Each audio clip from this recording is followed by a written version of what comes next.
Police in Kenya's capital, Nairobi, fired tear gas to disperse protesters demonstrating against what they say is a wave of unexplained abductions of government critics, witnesses said.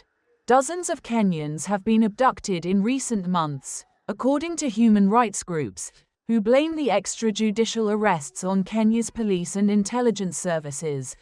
Kenyan authorities have said that the government does not condone or engage in extrajudicial killings or abductions.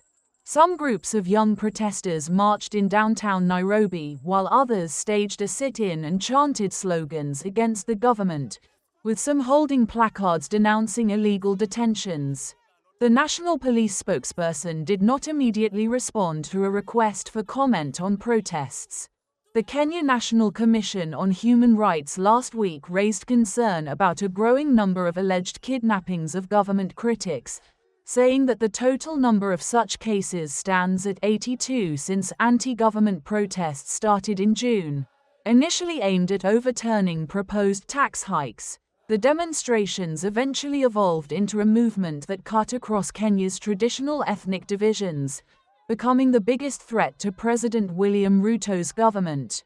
Ruto said the government would stop the abductions so that young people live in peace. Omtata filed a case at the High Court in Nairobi seeking to compel the government to free 7 youths, accusing the police of abducting them. Young protesters said they were in solidarity with those abducted while going about their daily lives. The Rights Commission had warned that Kenya was heading back to the dark days of the disappearance of government critics. The abduction and torture of the opposition were common under the administration of the late President Daniel Moi.